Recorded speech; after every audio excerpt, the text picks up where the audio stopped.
YouTube and Facebook. Excellent. Hello, everybody, and welcome to another Poison Pen podcast here at sunny Scottsdale and dark New York. We are really very lucky to help debut and launch Tom Rob Smith's new book, Cold People, right here. Many of you probably know Tom from the Child 44 trilogy, which was a huge international bestseller, over 2 million copies.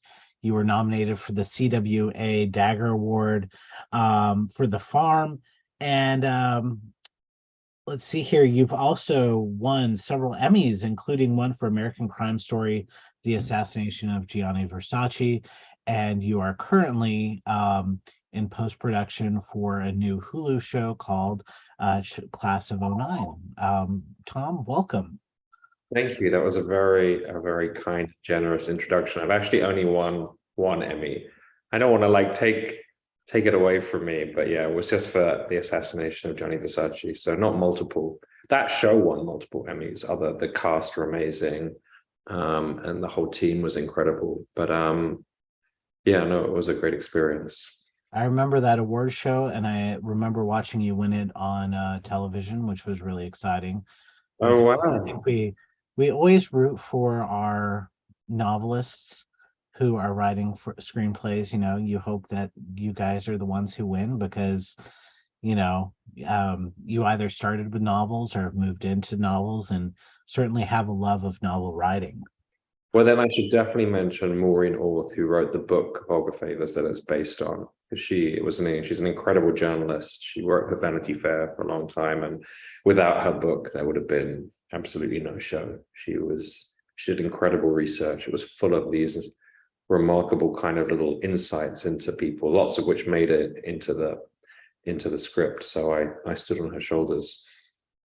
It's amazing how much writing is a product of a community versus really a solo act. And that's absolutely, I couldn't agree more. And there's no better example of that than Cold People or Child 44, which couldn't have been written without the incredible history books and research books that I read. And in fact, the first thing I do when I come up with an idea is go to one of the big bookstores, either in New York or London, and go to the relevant section and just pick out 5, 6, 7, 8 books. And if you really connect with the subject matter, then you can write it. And that's what I did with Child 44 in London. And in Cold People, I went to the Strand and just bought lots of the books there on Antarctica and found it really interesting. But there was a mix. There's lots of different subjects, and Child 44 obviously was Soviet Russia, but this was both. Cold People was both Antarctica and also genetic engineering. It was multiple different sections in the bookstore. It was the first time actually that's happened, I think. Well, part of writing science fiction obviously is you have to have a good, strong grasp of the subject that you're writing about, whether it's theoretical physics or some sort of grasp of it, right? Or mathematics. You really got into basically the geological structure of Antarctica and Cold People. You also really got into how we can survive potentially on probably the most dangerous place in the world for humans to try to live in. Yeah, I think what was interesting about Antarctica as a location for a story is that in some ways it's been fictionalized in quite a narrow sense. Expeditions tend to be the bulk of both the nonfiction and the fiction. And it struck me that it's such an incredible location in terms of concepts, the fact that there's life in that ice that we don't even know, what those microbes are that are kind of thousands of meters below the ice. And we're not sure what's going to be released if they melt. And the psychological aspects of Antarctica as well is really intriguing, like how people behave under that kind of pressure of both the darkness and the cold. And so it wasn't just about statistics in terms of temperature and wind speed, although it is the windiest, coldest place. It's like the most extreme, but the extremities psychologically, and then putting people there and figuring out how they would cope with that complete otherness that was both, it wasn't an otherness that was on another planet or far away that you had to try and conceive of. It was one that we knew and had access to. So I found that really interesting. And I also just like speculating about, how I would react to that kind of extreme cold and darkness. And it's really hard to know. It's very, in the opening of the book, there's a section about trying to test people that go down to the Antarctica base station to see whether they can cope with the conditions, and they come up with really rigorous psychological tests. But the truth is, no one knows until they get there. And the people who can seem very balanced in wherever, whichever city or country you're in right now, gets to the Antarctica and completely changes. And it's a little bit like that element in disaster movies where you're never quite sure who the hero will be, and the people who seem heroic in everyday life are actually the people that run off on their own, and heroes rise out of most unexpected places. I think there's a touch of that in Antarctica too. There really is. I mean, it is one of those places where you do hear a lot about the fact that people you can only be there for such a short amount of time because of the isolation, and as you said, the darkness, etc., associated with it. People just have a really hard time coping for a long period of time there. In terms of writing this book, can you give us a premise of, or give us the elevator pitch on what's happening within Cold People and why we're going to Antarctica? Yeah, so it's the book really starts with a mass migration to Antarctica. I got really interested in this idea of groups of people being told to move off land, and looking at stories about how people are given, how people have lived for thousands and thousands of years in one place, and then they're told to move. And that story, we can all think of the different historical examples from around the world. And I thought what science fiction can do is take that real fact of history and of people's experiences and try and make it true for everyone.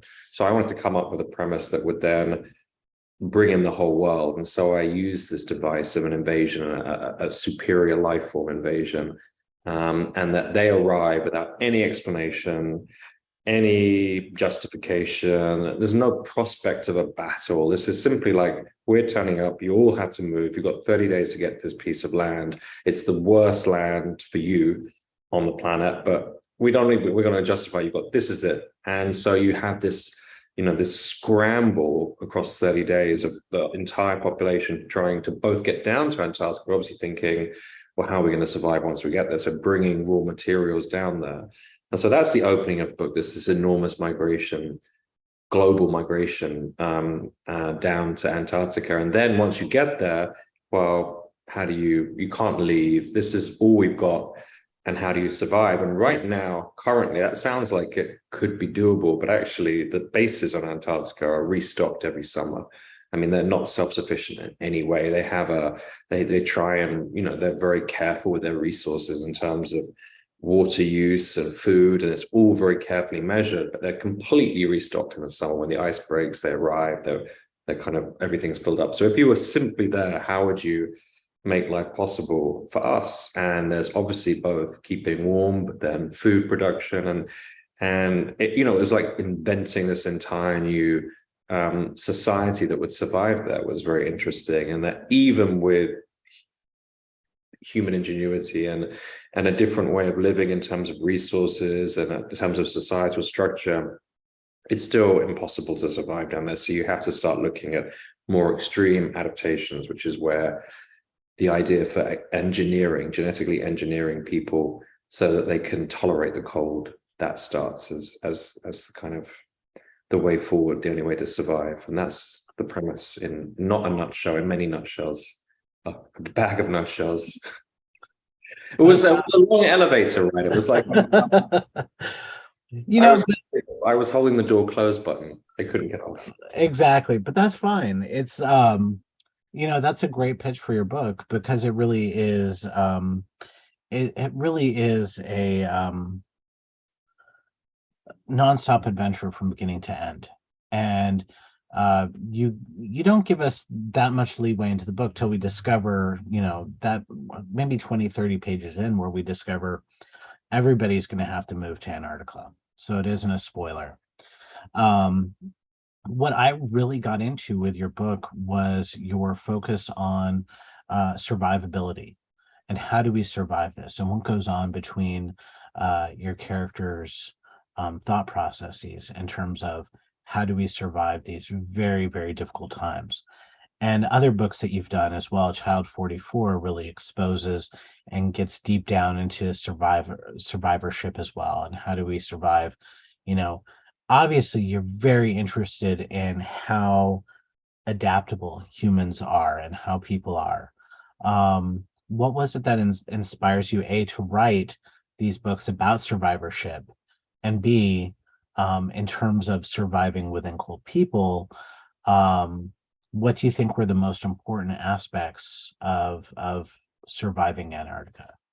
Those are big questions. I mean, it's interesting I don't think I'd quite maybe weirdly, hadn't quite put it together, but you're right. I mean, Child 44 is about survivability. How do you survive in a society which criminalizes open speech, criticism, all the things that are completely natural to us now and we take as rights, were prohibited under you would be either exiled or you would face execution.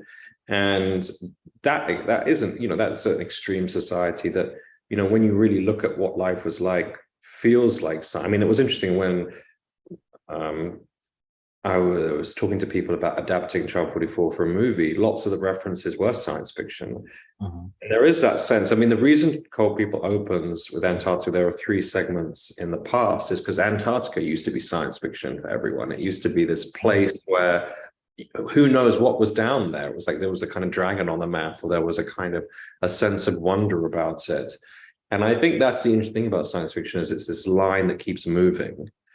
And I'm kind of moving off the topic of survivability, but there's a sense that we take this society that we have now as a kind of a baseline, and to me, that seems very kind of, there's an instability about it, and obviously that can be both very scary, but I think people have remarkable capacity in the face of extreme pressures. Whether it's courage or whether it's ingenuity, tenacity, I think people are at their best under extreme pressures often. And I remember I hadn't thought about this for a long time, but I remember at school, someone, I can't remember who it was, I think it was a historian, turned up to give a talk, and he quoted someone about how we were at our best during war. And I always thought, because obviously war is a terrible thing, and we think of war as something to be avoided, what that meant. And then I realized, and you think about it more, about how the sense of bravery and the sense of, when you look at Ukraine right now, people doing this extraordinary battle for a country and their rights to exist. And so I guess, there is that sense of trying to find a story where you can really explore the extraordinary capacities of people. And I think both the Soviet Union did that in a historical sense, in the terms of the people who did protest, the people who did, keep the banned books under their floorboards and would share them. And so that you'd have copies of a book that had been read by hundreds and hundreds of people, or, almost completely dissolving the pages, and people would very carefully read them at night, and would make sure that children didn't see them in case they mentioned it to someone at school. I mean, those stories are real and they're kind of amazing. And I think I am drawn to those. I think I don't know why, on a deeper psychological level, I can answer that question, but I think that's exactly true. I think I am interested in people under extreme pressure. Not too long ago, probably a couple years ago, I read Aurora by Kim Stanley Robinson and Seven Eves by Neil Stevenson, and both of those go along of what would we do if we were, flying across space. How do we survive within these sort of strenuous situations? They're fascinating because you're looking into deep space. But what I really liked about Cold People is the fact that you brought in these science fiction elements, and things that we love about science fiction: exploration, survivorship, um, dealing with shortages of food, and how do you mathematically handle all of that. Um, but you do it much closer. And one of the things that I really appreciate is the fact that you decided to keep it within Earth, and not that far from the future Earth, 20, 30 years from now. Um, so, in terms of your books, do you think of your books as science fiction, or do you think of them more as using science fiction elements to help tell your story? I mean, it's clearly science fiction in many kind of, I don't know, however criteria you would take. I mean, I find here it is about. I was really interested in taking something that exists right now, which is, we've talked about survivorship and about trying to figure out how to survive on Antarctica, but also, in the end, they look to genetic engineering, and genetic engineering is something that exists now, but which is completely boxed in by ethical red lines. And so it's really interesting that it's one of the few technologies that we have that we're not using and exploring because we have so many qualms about it.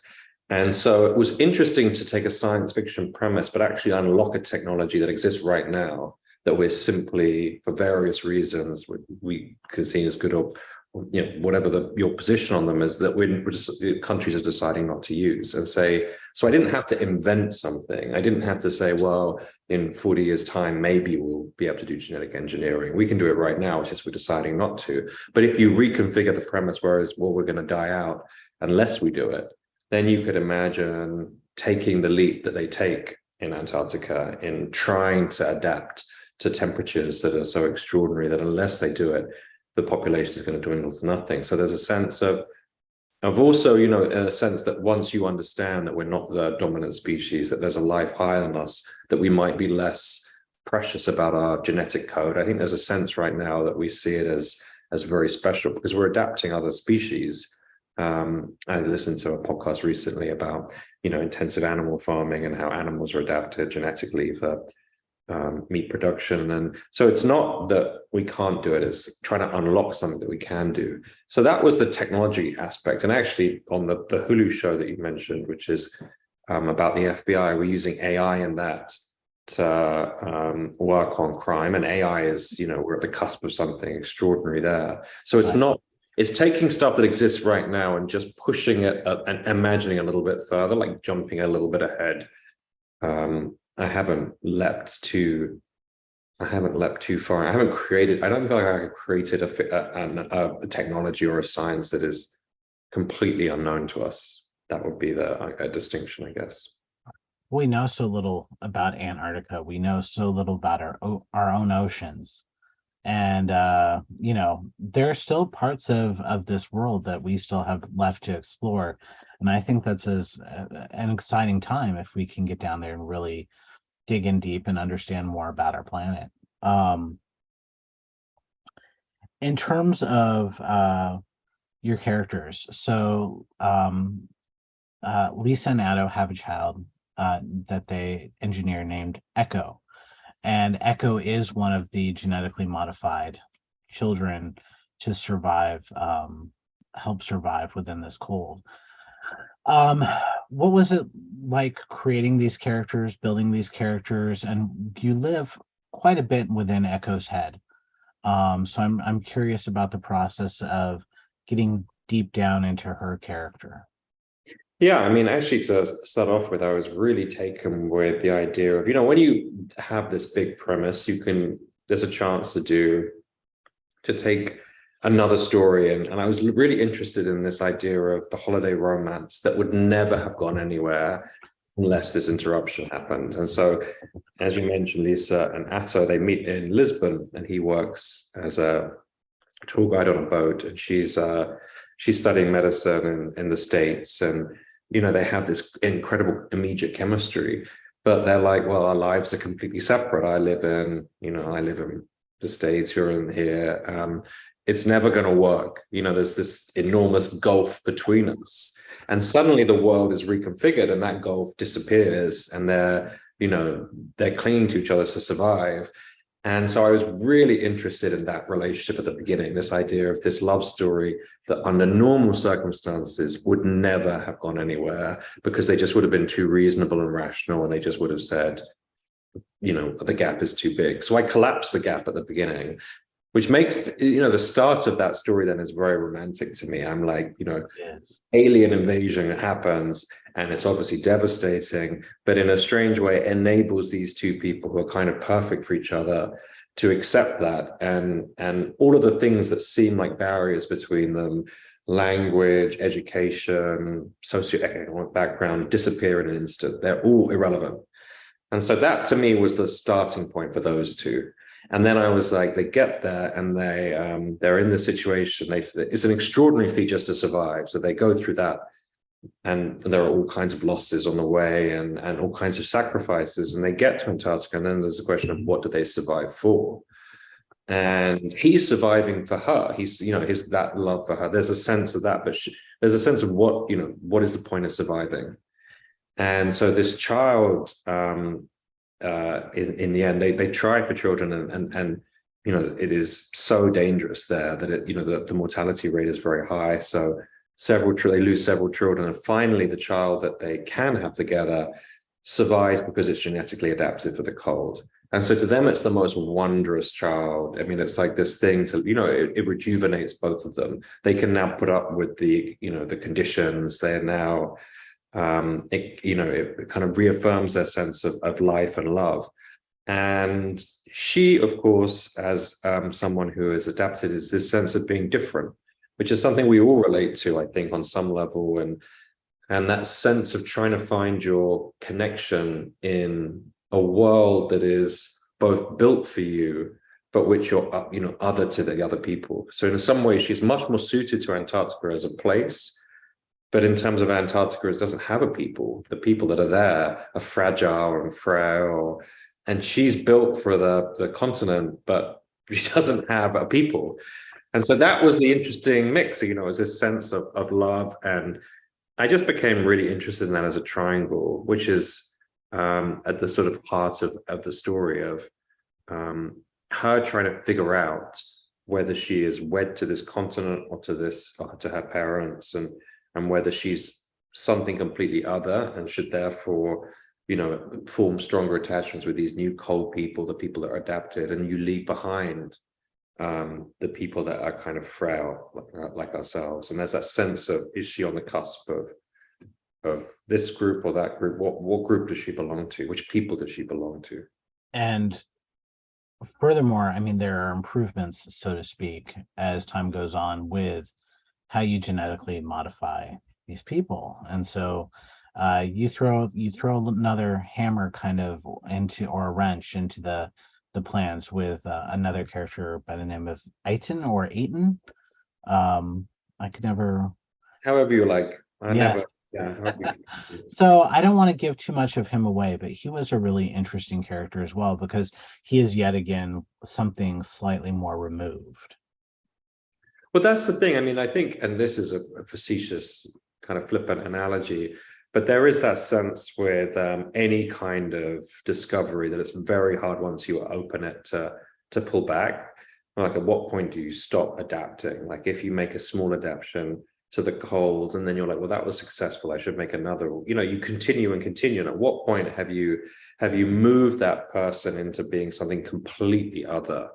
And at what point are they still fundamentally human? At what point have they become something new? And I was really interested in that, but it's a very hard thing to stop. I mean, the analogy I was going to give is, I think, something with, cosmetic surgery. People do a little bit and then they become completely addicted to it. Like, it becomes very compulsive. And I think that's what happens with the act of discovery. You keep changing. There's this element, once you start, it's kind of impossible to stop. And, if your goal is to produce the perfect person for this continent, and this continent is all we have, why would you stop at a small incremental change? this notion that somehow they need to stay in touch with who we are, is that the goal, or is the goal to make the perfect person to survive in this continent, in which case you'd carry on and carry on until you reach you reach someone that seems completely other. And that's the tension that's going on in the piece, this desire to create a perfect person for Antarctica. Or do you try to hold on to what is special about people, or what we think might be special? And one of the things that we're thinking about that is special is our affection and our compassion and our sensitivities. I mean, that's one of the things I was really interested in, which is some of the things that are our frailties. And one of the things that came to embody that is our skin, which is useless in the cold. I mean, it's really just rubbish. Both in terms of how much heat you lose through your skin, which is an enormous amount. But, even if you put on heavy furs, I'm sure people have done this, they've put on big jackets and they've gone outside and it's been cold for an hour, and then they've warmed up and you have to take them off again because you kind of start sweating. And then the sweat, it's like our bodies are not great at dealing with those extreme temperatures. But the skin, this as a kind of working as a metaphor, this idea of having thin skin.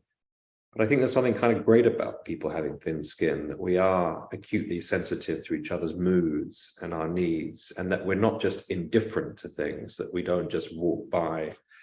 And, I mean, this is something that everyone in cities around the world obviously experience, but that, it's very cold right now in New York. And there's a subway vent just up the street from me. And sometimes you'll walk past it and there's someone sitting on it to keep warm, and it's just hard to to know how to feel at that point. You don't just walk past and you don't kind of shut it out. You feel something, which is, this feels wrong somehow, I don't know what to do. But it's not indifference. You don't just kind of not see it and kind of move past. And I think that's something I was interested in, that our sensitivities and our vulnerabilities are assets as well as flaws. Exactly. Yeah. One of the things I was really impressed with was you're talking about how do we survive on Antarctica, and one of the main things, of course, we talk about is food. And so you went in pretty heavily on the fact that we move into eating more algae, we move into eating more seafoods, and doing a lot of processing of those, cellular byproducts.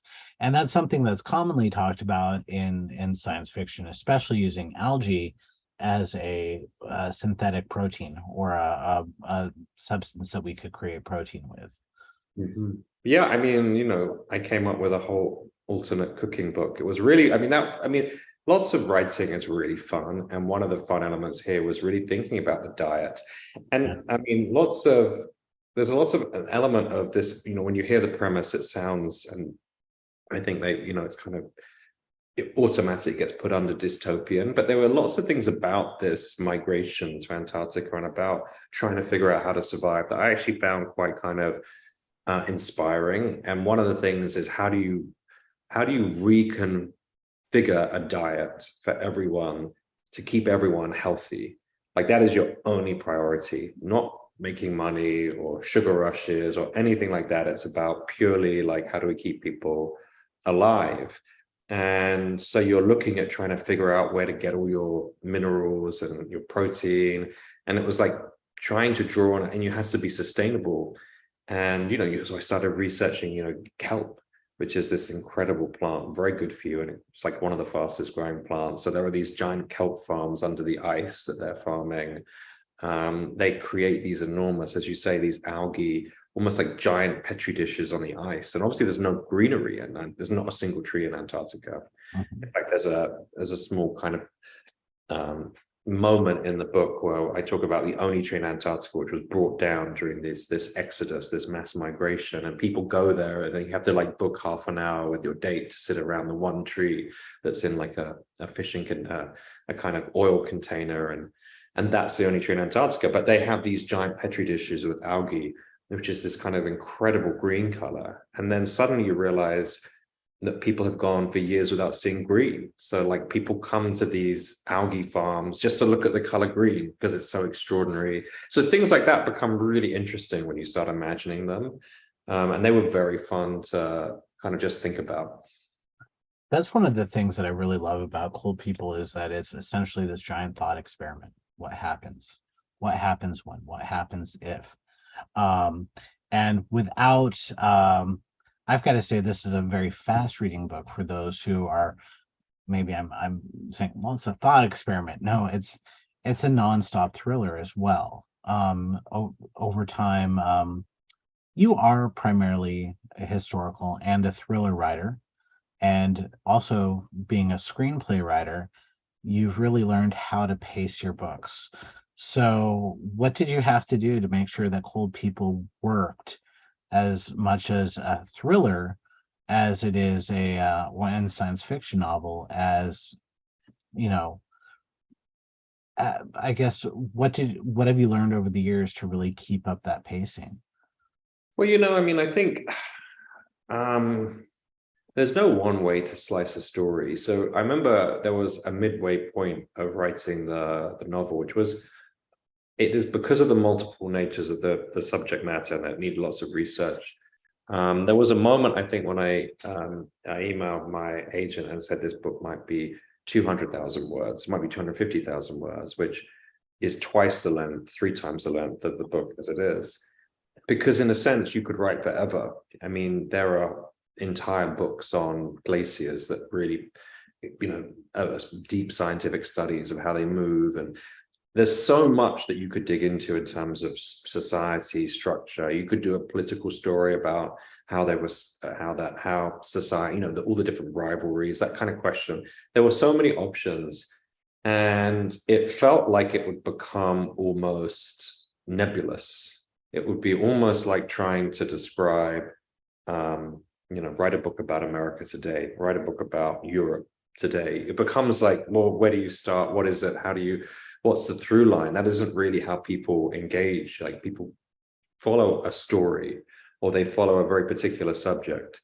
And so I kind of knew that I had to shape it. Otherwise it would just become, in a sense, as you say, like a kind of, let me just create a book about a fictional society.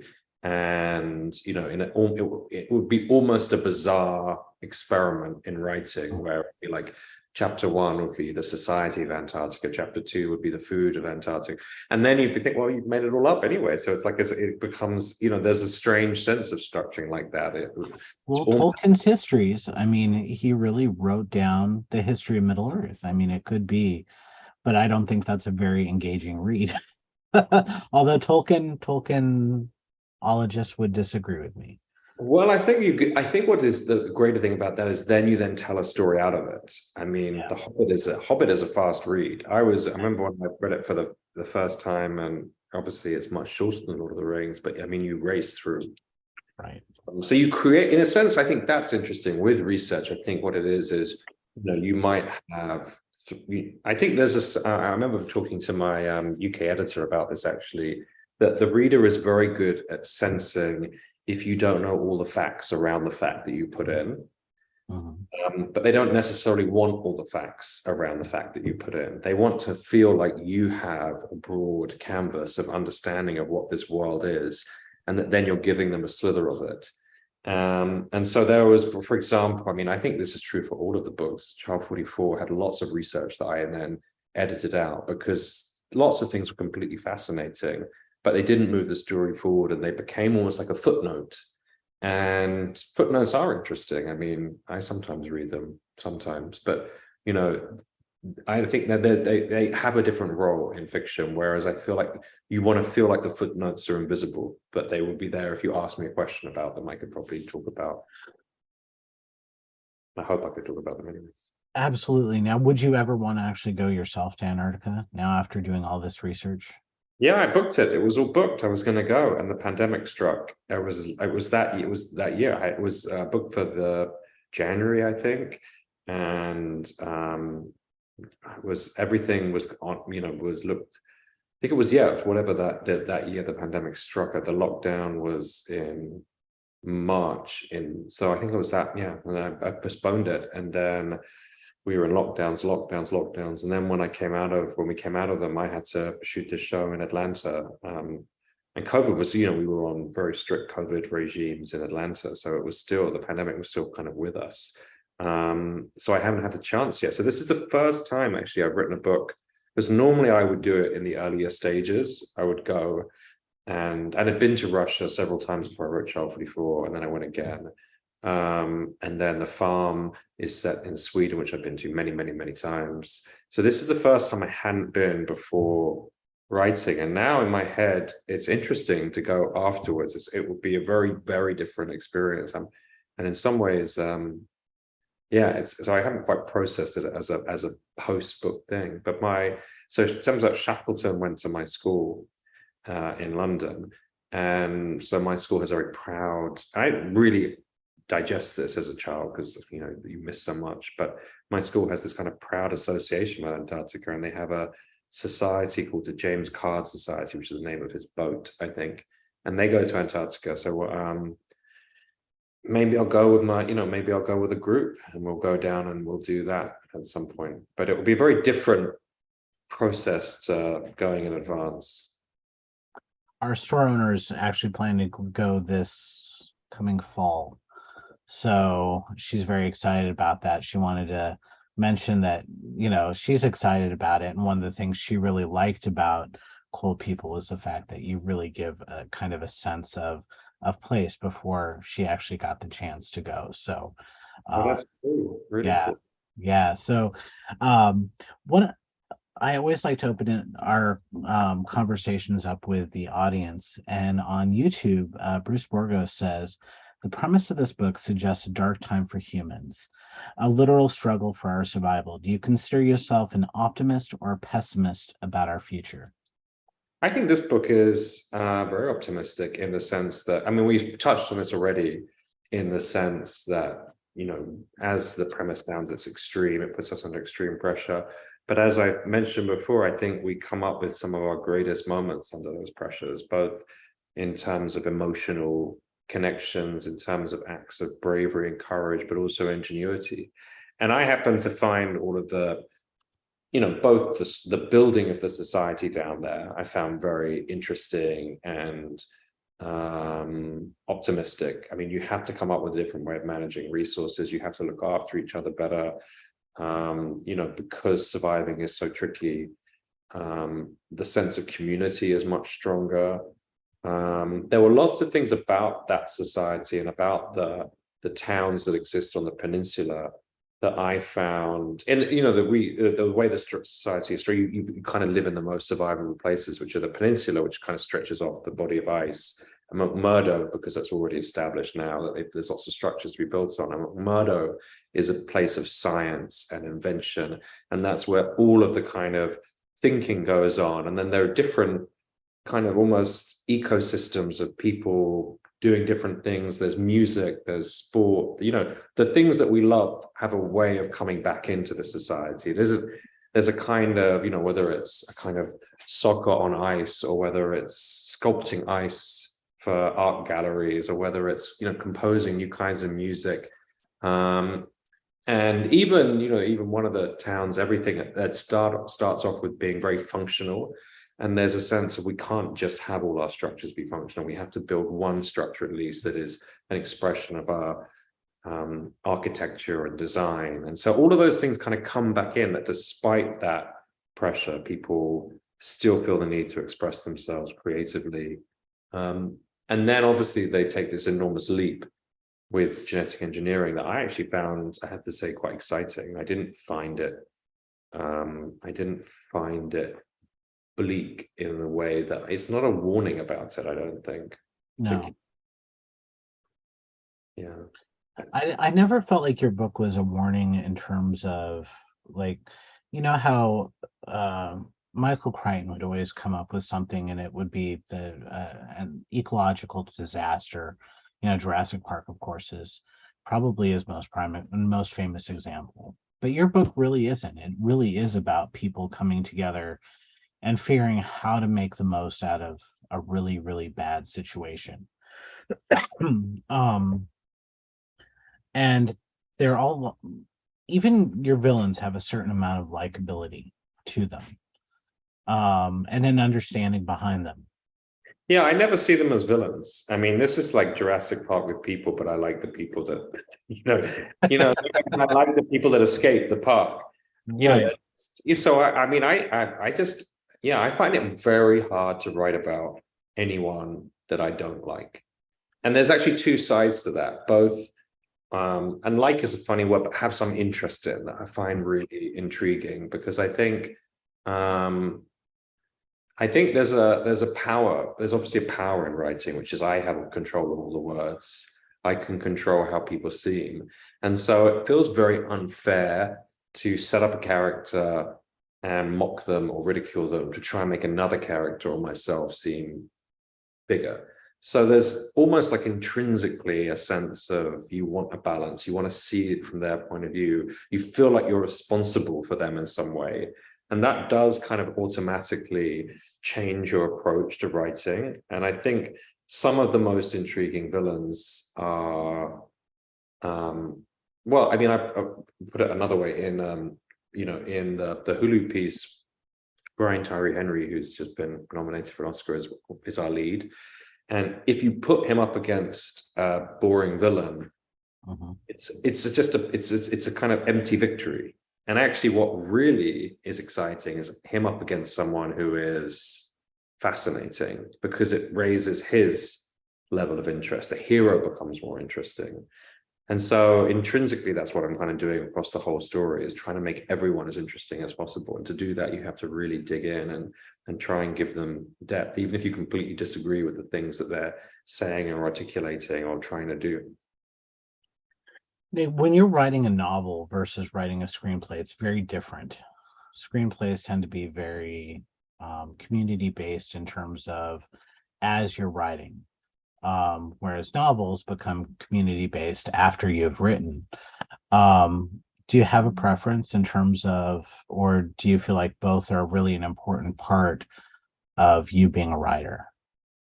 I mean, I think your summary is spot on, in the sense that there are enormous numbers of people involved in screenplays, even before they, go into production. There's teams of people reading them and giving thoughts. And books, you can disappear off for 2 years, 3 years, and not see a soul. So it's just you, and you can involve, and editors are often happy to read at different stages. So it's not that you don't have to involve people, but I think there's even a reluctance to give too much feedback until you get to the end. I think that's probably a wise approach anyway. Right. Because that doesn't exist with screenplays. Like, you write the first thing and like all this feedback comes in straight away. But one of the, so there's certainly true in a practical number of people involved way. But one of the things I think, and I've only kind of realized this recently, is that in some ways you have to write this is for original screenplays or original limited series, you sort of have to write the book to write the screenplay. Because with screenplays, you're whittling it down, you're trying to find different approaches, but you do again need to know everything. And actors will come to you and they'll want to know, even though they might have 10 pages in a 60-page script, they want to know their full backstory. They want to know the world around them. They want to know where they came from. They want to know all of the stuff that you would put in a book and you could do quite quickly as texture. They want that, and you have to provide that. So in a sense, I'm now kind of leaning towards the fact that in some ways it's almost easier to work it out as a story, a complete world, and then decide whether you want to adapt it, rather than trying to figure it out through screenplays and then having to almost broaden out to a book that isn't written. But you end up writing Bibles, and you end up writing these character studies that are separate to the screenplay itself. And as I said, the example of that was The Assassination of Gianni Versace, where I had Maureen's book, and then I just got every other book on, there weren't that many actually on the case and on Versace, and I just read them all. But then I had all the books on my table when I was working out the screenplays. And when you're writing an original screenplay, you don't have those books on your table. You have to sort of try and make them. And so in some ways, I think creatively, it feels like the book should come first. Even if it's not a book, it feels like you need the book before you write the screenplay. And again, I mean, survivability, I think of, how did this Versace family, for instance, survive through a gruesome murder? And then you also did the Monica Lewinsky Clinton story, didn't you, as well? That's American Crime Story. They were like it's an anthology series. So the first Yeah, one, OJ, which I had nothing to do with, and then I did Versace, and then um, the Monica was series 3, but I had nothing to do with that. No, I think that gotcha. was based on a book as well, though. But that was I forgot the name of the writer. She's called Sarah. I can't remember her surname. Sorry. So one of the things that is exciting, you said you've got this new Hulu series. Is there anything that you can mention about Summer of '09 to us? Can Last you one. blurb a little bit? Class of '09, sorry. Yeah, I can. I mean, it's about the FBI, and again, it's like interesting. I was listening to podcasts. They're called, I think it's called FBI Retired Case Files, and it's by a retired FBI agent called Jerry Williams. She was in the FBI, and now she interviews retired FBI agents, and they talk about a case. Mhm. These podcasts are long; they're like an hour, 20 minutes. And I was listening to him thinking, oh, wow, FBI agents are really interesting. They're really interesting storytellers. It was really, they were very different in my listening to, I mean, she's done, I think, 200, I don't know how many, there's many, lots of them. And I thought, how can we capture how idiosyncratic and unusual the agents are? It's so often the case is bigger than the agent. It's so often the crime is bigger than the agent. And I thought that isn't right. Like listening to these people were extraordinary, and odd and unusual and completely different. I mean, like they had different storytelling. Some people were great at minutiae. Some people had a real flair for drama. Some people were very matter of fact. Some people were bitter. Some people were full of optimism, the full range. And I thought, oh, that's not often how they're represented on TV. They come across a little bit cipherish and secondary to the crime. And I was like, can we come up with a story where the agent is those characters are the biggest in the piece? And so it's following a class of FBI trainees from Quantico into the present. So 10 years later, when you're looking at what they've achieved in present day, which is now 2023, and then in the future as well, the near future, so 10 years. So you're following this class through 3 timelines, past, present, and future. And so you're seeing them and you're seeing their dreams, you're seeing what they hoped they would achieve, what they did achieve, you're contrasting those 3 things. And that came out of the fact that I loved, and I don't know why I love them, but I find class photos really interesting.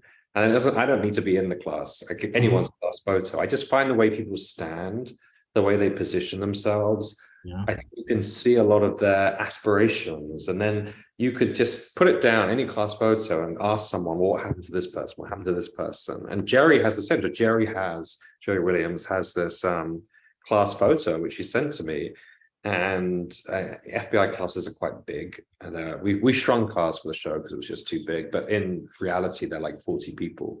And the stories are amazing. This person married this person. This person ended up, suffering this terrible injury. This person was a hero. This person didn't amount to everything they thought they would. And it was completely compelling. And I thought, how do I capture some of that in this show? Like, how would you follow this class through the show? And yeah, so it's Brian Tyree Henry is one. Kate Mara is another in the lead. We have John, who is the dad from Versace. So he's Cunana's dad. He's one of the trainer. Yeah, he's one of the instructors at Quantico. It's an extraordinary cast, and it's just about them. It's the cases are secondary. It's about their dreams and their hopes for the FBI and their hope fundamentally of trying to change the bureau in some way. That's the premise of it.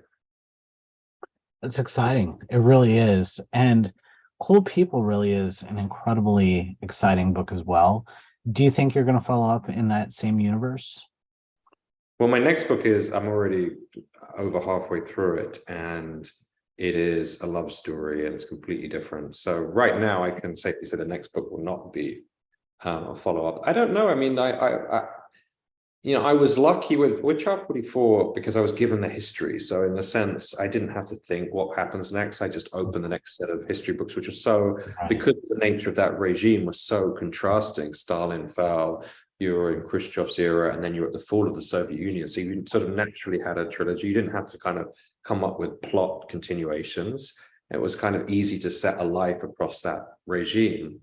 But I love the feeling of, as I said, going into that bookstore and buying 10 books and that moment of discovery and working it out. And so that to me is really important. And there's obviously moments where you think, what am I doing? This is crazy. And then you find yourself.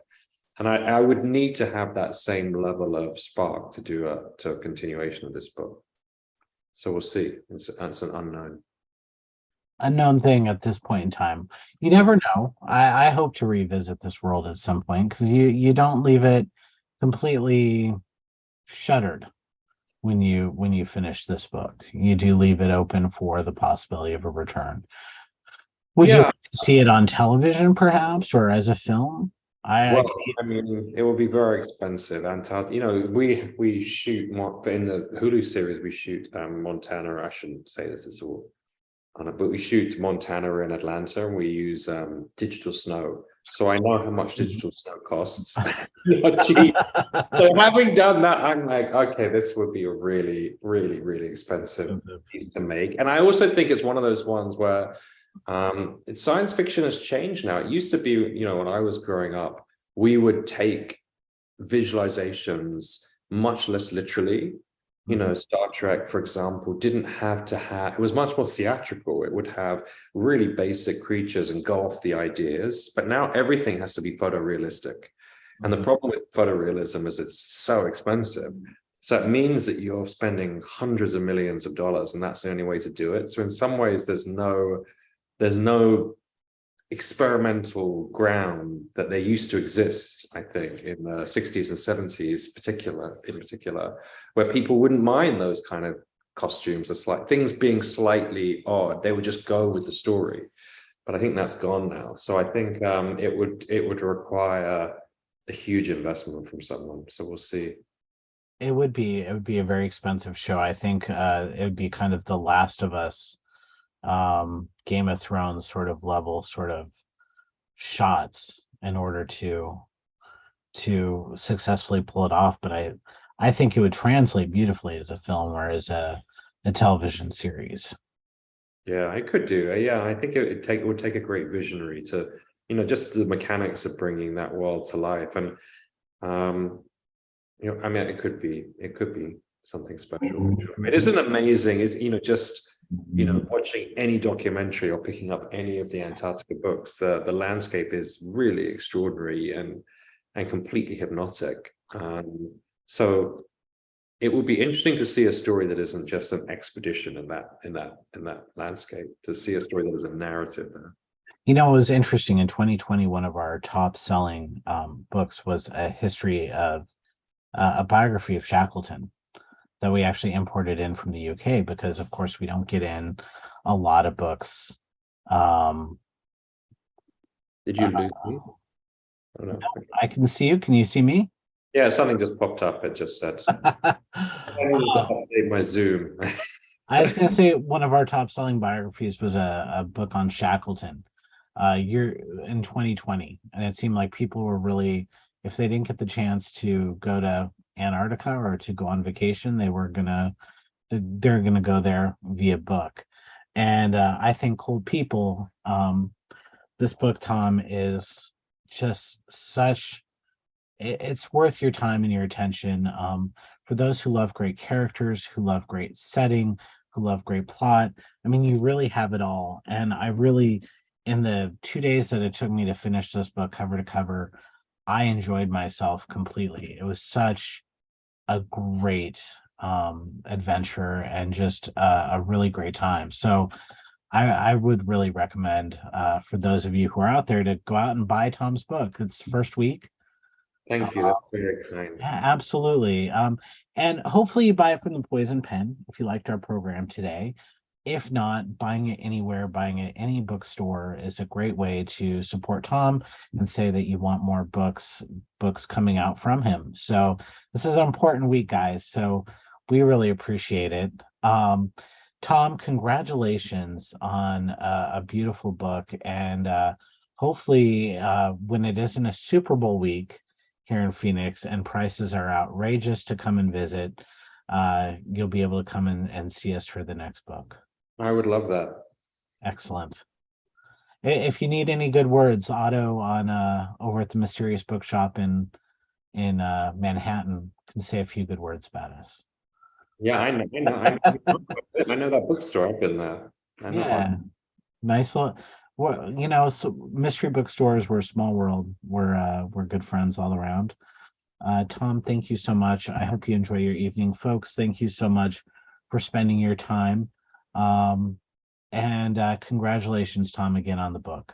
My pleasure. Thanks for having me. It was great Thank talking. you. All right. To our Facebook friends, have a great night. And to our YouTube friends as well. Excellent. And we are ending stream. Tom, thank you so much.